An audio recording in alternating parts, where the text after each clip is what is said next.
juga masih terkait dengan kasus yang terus meningkat. Bagaimana proyeksi ketersediaan fasilitas kesehatan untuk tahun depan?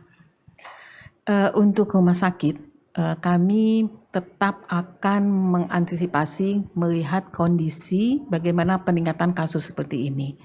Dan kami harus melakukan suatu strategi. Tadi sudah disampaikan, kita betul-betul harus melakukan seleksi pasien.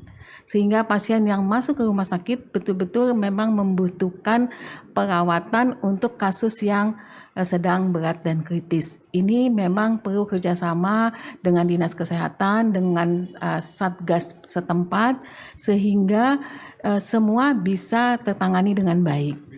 Karena bagaimanapun rumah sakit saat ini tetap harus memberikan pelayanan untuk COVID, dan juga kita harus perhatikan seperti disampaikan oleh Dr. Alex, kita juga harus memperhatikan pelayanan-pelayanan non-COVID. Jadi pelayanan-pelayanan esensial yang memang harus diberikan itu juga harus menjadi perhatian kita.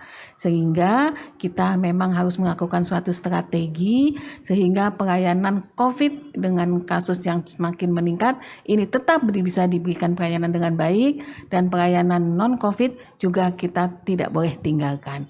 Jadi strategi yang utama adalah bagaimana dengan gejala yang ringan jangan masuk rumah sakit. Kemudian kita juga mau memberikan edukasi, tadi sudah disampaikan oleh Dr. Alex, kalau ada keluhan tidak boleh dianggap enteng. Karena jangan datang dengan kondisi yang sudah berat. Ini juga menjadi masalah karena nanti yang datang ke rumah sakit kasus berat kritis, ini juga akhirnya ruang ICU yang diminta itu cukup tinggi. Jadi memang kesadaran masyarakat untuk mengetahui gejala penyakitnya itu sangat penting. Jangan terlambat datang ke fasilitas kesehatan. Ya, itu pesan yang menarik dari Dr. Rita, termasuk salah satunya bagaimana dok nih koordinasi dengan Pemda terutama dalam penyediaan fasilitas isolasi mandiri.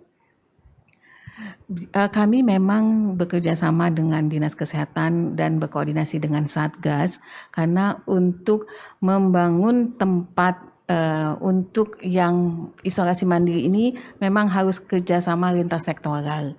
Tidak bisa hanya Dinas Kesehatan saja. Dan ini Satgas dengan Pemda setempat itu memang harus bekerja sama bagaimana kita membangun suatu tempat, mungkin contoh yang di setiap wilayah mungkin berbeda-beda, ada yang menyediakan rumah atau rumah sakit lapangan, ada yang menyiapkan hotel, ada yang menyiapkan wisma, ada yang menyiapkan pusat latihan yang memang tidak digunakan. Itu bisa dimanfaatkan untuk isolasi mandiri. Jadi itu bisa disesuaikan di kondisinya masing-masing.